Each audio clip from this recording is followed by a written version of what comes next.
भगवान श्री कृष्ण को नमस्कार करते हुए आप सभी का अनंत एकेडमी ऑफ मैथमेटिक्स में स्वागत है। देखिए, डिस्क्रीट मैथमेटिक्स में अब हम करेंगे टोटोलॉजी, कॉन्ट्राडिक्शन एंड कॉन्टिजेंसी। इनकी डेफिनेशन समझेंगे, फिर इनकी टेबल बनाएंगे। हमारे पास सबसे पहले डेफिनेशन आती है टोटोलॉजी की।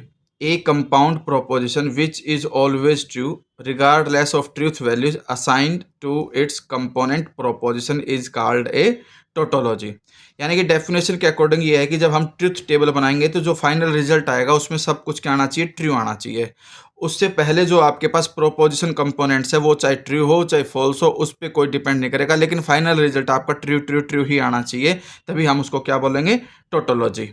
इसी तरह से अगर हमारे पास सब कुछ फॉल्स हो जाता है तो हम उसे क्या कहेंगे, कॉन्ट्राडिक्शन। जैसे कि ए compound proposition which is always false regardless of truth values assigned to component proposition is called a contradiction। यानी कि always false आना चाहिए। ट्रुथ जो टेबल बनाओगे आप, उसमें जो रिजल्ट आएगा वो हर एक आपका क्या आना चाहिए, फॉल्स आना चाहिए। उसके जो कंपोनेंट प्रोपोजिशन है वो चाहे ट्रू हो फॉल्स हो, वो कुछ भी हो, उससे कोई मैटर नहीं करेगा, लेकिन फाइनल रिजल्ट आपका फॉल्स फॉल्स फॉल्स ही आना चाहिए। फिर डेफिनेशन है एक और कंटीजेंसी की, a compound proposition which can be either true or false depending on truth values of component proposition is called a contingency. यानी कि अब हमारे पास तीसरी जो कंडीशन आती है वो कंटीजेंसी की आती है कि उसका जो रिजल्ट आएगा वो आइदर ट्रू आएगा या फॉल्स आएगा, और वो डिपेंड करता है कि जो कंपोजिशन प्रोपोजिशन है उनकी कंडीशंस क्या हैं। Consider the statement form P और नॉट पी। जैसे कि यहाँ पे पी लिख दिया, ट्रू हो सकता है पी या फॉल्स हो सकता है। नॉट पी का मतलब ट्रू का अपोजिट फॉल्स और फॉल्स का अपोजिट ट्रू हो गया। अब और के केस में क्या होता है कि दोनों में से कोई भी एक अगर ट्रू हो जाता है तो यहाँ ट्रू ही लिखते हैं। इस तरह से फॉल्स और ट्रू में ये वाला ट्रू हो गया, इसलिए यहाँ पे क्या आ गया, ट्रू। तो इस तरह से हम देखते हैं कि ये सारी वैल्यू क्या आ गई, ट्रू आ गई आपके पास। ठीक है, तो ट्रू आने का मतलब है कि हैंस पी और नॉट पी या negation of P is A tautology. ठीक है, तो टोटोलॉजी का एग्जांपल दे दिया आपने। फिर कॉन्ट्राडिक्शन है, अगर हम लिखते हैं P and negation of P या not P is a contradiction. इसी तरह से आप देखोगे, अगर हम इसी की टेबल को आगे बढ़ा देते हैं, थोड़ा सा एक अलग से भी बना सकते हो, इसमें भी बना सकते हो, P and negation of P. ये पी है और ये नेगेशन ऑफ पी है। एंड का मतलब अगर दोनों ही ट्रू होते तभी ट्रू आता है, दोनों में से कोई भी एक फॉल्स हो गया तो रिजल्ट फॉल्स आएगा। उसी तरह से इन दोनों में से ये फॉल्स है, इसलिए रिजल्ट आपका एंड में क्या आता है, फॉल्स आता है। तो सभी वैल्यूज क्या आ गई, फॉल्स आ गई, तो इसलिए हम इसको क्या कहेंगे, कॉन्ट्राडिक्शन। फिर यहाँ पे कुछ रिमार्क से ध्यान रखना, टोटोलॉजी को हम इस साइन से डिनोट करेंगे, टॉय से, और कॉन्ट्राडिक्शन को हम सी से डिनोट करेंगे। If T and C denote tautology and contradictions respectively, then we notice that negation of tautology logically equivalent to C and negation of C logically equivalent to toy। यानी कि tautology का negation होगा contradiction और contradiction का negation होगा आपका tautology. And also from the above two examples P और not P, याद रखना P और नॉट P जो है वो हमेशा टोटोलॉजी आएगा और P एंड नॉट P हमेशा आपका क्या आएगा, कॉन्ट्राडिक्शन आएगा। The logical equivalence 1 2 and 3 1 2 3 and 4 are known as complement law. ये जो हमारे पास कॉम्प्लीमेंट लॉ है, जैसे कि negation of tau is logically equivalence to C, negation of C आपके पास जो है लॉजिकली इक्विवेलेंट टू टॉय आ जाएगा। फिर ये और का केस टोटोलॉजी आएगा और एंड का केस कॉन्ट्राडिक्शन आएगा। तो ये चारों केसेस क्या कहलाते हैं, कॉम्प्लीमेंट लॉज कहलाते हैं। फिर logical equivalence involving tautologies and contradictions, if T is a tautology and C is a contradiction, then the truth table for P and tautology and P and contradiction are, P लिखा true false, tautology true true होगी, and का मतलब यह है कि ये true आएगा और ये फॉल्स है तो इसलिए फॉल्स आ जाएगा आपके पास। ठीक है, तो same truth value and so P and tautology equivalent to P, ये कंडीशन बनेगी कि ये दोनों आ रहे हैं। इधर आपके पास P लिखा, यहाँ कॉन्ट्राडिक्शन लिखी और एंड में यहाँ फॉल्स फॉल्स आ गया, तो यानी कि यहाँ पर आपके पास P and contradiction is always equal to C। तो ये कंडीशन ध्यान रखना, अगर आपके पास P एंड टोटोलॉजी है तो P आएगा, और अगर आपके पास P एंड कॉन्ट्राडिक्शन है तो कॉन्ट्राडिक्शन आएगी, ध्यान रखना। Similarly the truth tables for P और टोटोलॉजी एंड P और C, इस तरह से इसी केसेस में अगर हम देखते हैं, ये P की वैल्यू है, ये टोटोलॉजी है, यहाँ पर ये फिर टोटोलॉजी के साथ और का केस करोगे तो ये भी आ जाएगी, यानी कि P और टोटोलॉजी में इक्वल टू क्या आएगा, टोटोलॉजी आएगा, यानी लॉजिकली इक्विवेलेंस टू टोटोलॉजी, और कॉन्ट्राडिक्शन में पी आ जाएगा, ठीक है। और वाले केस में जैसे कि टी एफ है, फिर एफ एफ है, और यहाँ फाइनल रिजल्ट एफ एफ ही आएगा। और है पी और सी इज इक्वल टू पी। यहाँ पे एक चीज़ ध्यान रखना, ये गड़बड़ कर दी इन्होंने, एक्चुअली ट्रू और फॉल्स में से कोई भी एक है, ये ट्रू आएगा ये, ठीक है।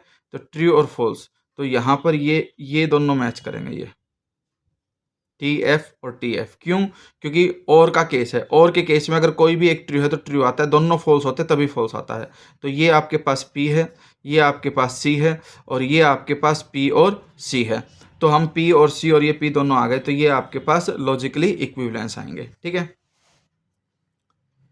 तो अब यहाँ से क्या रिजल्ट निकल करके आता है कि P and tautology logically equivalence to P आया, P and C logically equivalence to C आया, फिर P और टोटोलॉजी इक्वली जो है वो टोटोलॉजी आएगा, और P और C इक्वल टू P, यानी कि ये यूनिवर्सल बाउंड लॉज कहलाते हैं। कंपोनेंट लॉज हो गए, यूनिवर्सल बाउंड लॉज हो गए। इसके बाद देखते हैं आगे क्या है। These four logical equivalence are known as identity law. इन्हें हम क्या कहते हैं? आइडेंटिटी लॉ भी बोलते हैं। इसके अंदर जो एक पर्टिकुलर था, सिर्फ वही यूनिवर्सल बाउंड लॉ कहलाएगा आपका। अब यहाँ पर एक चीज़ और आती है, आइडेम्पटेंट लॉ क्या होते हैं। आइडेम्पटेंट लॉ में हमारे पास कंडीशन ये होती है कि अगर हमने पी लिखा, फिर दोबारा से पी लिखा, पी एंड पी निकाला, पी एंड पी का मतलब देखो टी टी टी आएगा, फॉल्स फॉल्स फॉल्स आया, ठीक है। तो P and P equal to P के इक्वल आ गया, यानी कि ये दोनों आपके इक्वल आ गए। तो P and P have same truth values. फिर उसी तरह से पी और पी निकालोगे तो वो आपका पी आएगा। तो इस तरह से आइडेम्पटेंट में क्या है कि हम एंड करें या और करें सेम के साथ, वो सेम ही आता है। तो these two logical equivalence are known as idempotent law. तो आपके पास आइडेंटिटी लॉ हो गया, आइडेम्पटेंट लॉ हो गया, और कॉम्प्लीमेंट लॉज हो गए। फिर ये एक एक्सरसाइज आ रही है, show that P and Q logically equivalent to Q and P और Q logically equivalent to Q और P. These logical equivalences are known as commutative law. Commutative law को भी ये होल्ड करते हैं, आप ट्रुथ टेबल बना करके देख सकते हो, ठीक है। और ये एसोसिएटिव लॉ है और ये डिस्ट्रीब्यूटिव लॉ है, ये भी हमारे पास है। उसी तरह से यहाँ पर देखिए, पी एंड पी और Q logically equivalence to P. आपके पास कंडीशन क्या आ रही है कि यहाँ पे देखिए एंड है, यहाँ और है, ठीक है। तो और में ऑलरेडी आपके पास क्या होता है, पी इंक्लूड होता है, पी एंड पी फिर पी ही आएगा। फिर पी और पी एंड क्यू में आपके पास जो कंडीशन है, यहाँ पी और हो गया, इसका मतलब एक प्रकार से जो ग्रेटर होता है इसमें वही आ जाता है भाई, पी और पी एंड क्यू में पी ही आएगा आपके पास लॉजिकली। या ट्रुथ टेबल बना करके आप देख लो, ट्रुथ टेबल में ज़्यादा बेटर रहेगा आपके पास।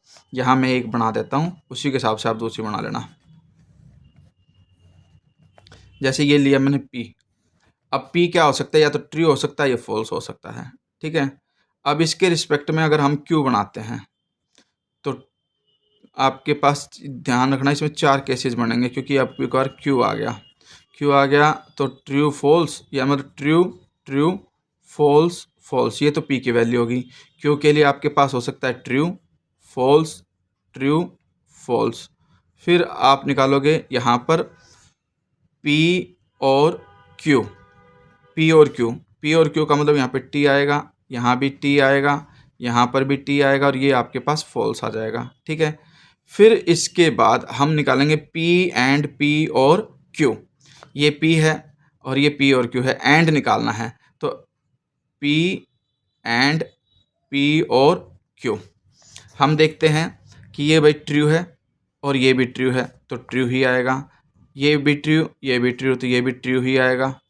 फिर ये फॉल्स है, ये ट्रू है, तो फॉल्स आएगा, और ये फॉल्स है, ये फॉल्स, तो ये फॉल्स। यानी कि ये आपके पास जो है किसके इक्वल आ गई, पी के ही इक्वल आ गया। तो इस तरह से हमारे पास ये पी के इक्वल आ गया। इसी तरह से अगर मैं यहाँ आगे बढ़ता हूँ तो ये कंडीशन करता हूँ मैं पी एंड क्यू की, तो ये आप इसके हिसाब से आगे कर लेना कि भाई पहले तो पी एंड क्यू निकालोगे, फिर पी एंड क्यू निकाल करके उसका पी और करके देखोगे तो वो भी पी के ही इक्वल आएगा। तो these logical equivalence are known as absorption law. फिर इसी तरह से ये एसोसिएटिविटी, इनकी ट्रुथ टेबल आप खुद से एक बार बना करके देखना, इजीली बन जाएगी। देखिए अगर यहाँ पहले ब्रैकेट है तो यहाँ बाद में ब्रैकेट आ जाएगी, ठीक है। तो ये आपका एसोसिएटिविटी में हो गया। अब यहाँ पर डिस्ट्रीब्यूटिव में क्या था कि पी एंड क्यू और आर है, तो इसमें कंडीशन ये होगी पी एंड क्यू लिखा जाएगा, पी एंड आर लिखा जाएगा और उसके बीच में और आ जाएगा। इसी तरह से यहाँ पे पी और क्यू एंड आर है, यहाँ पे और था, मतलब उल्टा साइन हो गया, यहाँ बाहर और आ गया, अंदर एंड आ गया। तो सेम वे में पी और क्यू, पी और आर और बीच में आपका एंड आ जाएगा। ये डिस्ट्रीब्यूटिव लॉ है आपके पास।